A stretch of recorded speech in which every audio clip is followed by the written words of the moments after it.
ご視聴ありがとうございます。スカイリム面白死体研究会会長のめいめいひまりです。今夜も私が選んだとっておきの面白死体を紹介するわ。今回紹介する死体はドレラスよ。彼はドレラスの小屋に入ると襲いかかってくる死体なのだけど、何かのクエストで向かうわけでもないから出会ったことがない人も多いかもしれないわね。彼は見ての通り魔術師なのだけど、他の魔術師にはない変わった特徴を持っているわ。その特徴とは一体何なのか、早速彼の性能を見ていくわよ。始まるよー。ドレラスは破壊魔法を得意とする魔術師よ。彼の得意な属性なのだけど、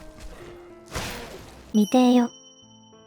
実は彼は出現するまでは得意属性が確定してなくて、出現した瞬間に炎、霊気、雷撃のどれかに決定されるわ。言い換えると得意属性をプレイヤーが好きに選べるということよ。こういう特性を持った NPC は少なくとも私は他に知らないわ。これまでステータスは優秀だけど得意属性が霊気だから使いにくい死体を何体か紹介してきたけど、ドレラスはそういった悩みとは無縁の死体よ。耐性持ちが少なくて安定してダメージを与えられる雷撃属性にしてもいいし、コストパフォーマンスに優れた炎属性にしてもいいわ。私のおすすめがどの属性かというと、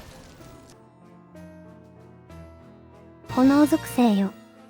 雷撃魔術師は他に強力な死体がいるけど、炎魔術師で保存可能な死体はなかなかいないのよね。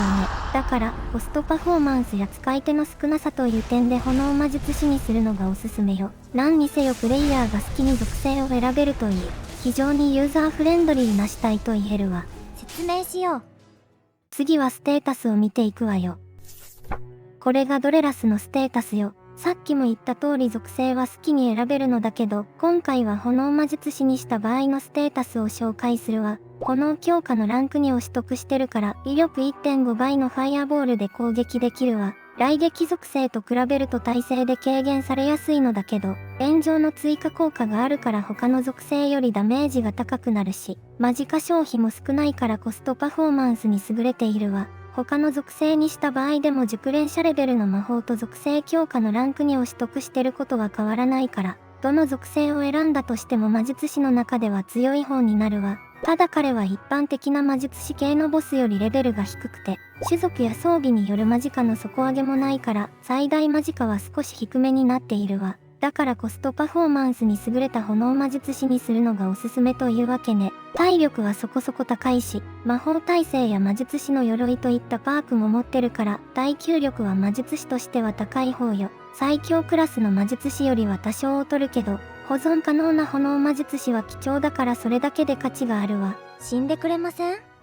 それじゃあ入手方法を説明するわ。モーサル南のドレラスの小屋に入ると、ドレラスが襲いかかってくるから、倒せば彼の死体が手に入るわ。彼が使う属性はドレラスの小屋に入った瞬間に決まるから、入り口前でセーブして何度か入り直せばそのうち目当ての属性のドレラスが出るはずよ。これまで紹介してきた死体は、プレイヤーのレベル34でちょうどいいレベルで出現することが多かったのだけど、彼の場合は、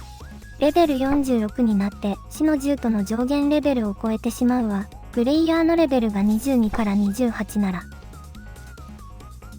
レベル36になって蘇生可能な中で最もレベルが高いドレラスになるわ。もし彼の死体が欲しいならレベルの上げすぎには注意してね。彼の死体は時間経過で消えてしまうから、保存するには宝の地図などの保存アイテムが必要になるわ。そんな装備で大丈夫か？ドレラスの服はいくつかの候補の中からランダムで選ばれるのだけど、プレイヤーのレベルを34まで上げれば、マジカ回復速度プラス 125% の補給のローブが最適になるわ。もし目当てのローブを着てなかったら、防具をすべて剥ぎ取ってから蘇生して、大きめのロードを挟むと防具が復活するから、これを繰り返せばいずれ目当てのローブを着てくれるわ。ただ魔術師のローブが選ばれる可能性が高くて、他のローブが選ばれたとしても消費軽減のローブになることが多いから、補給のローブを装備させるのはなかなか骨が折れるわ。参考までに魔術師のローブを装備したドレラスを戦闘させると、マジカが切れたら武器で殴りかかってしまうのだけど、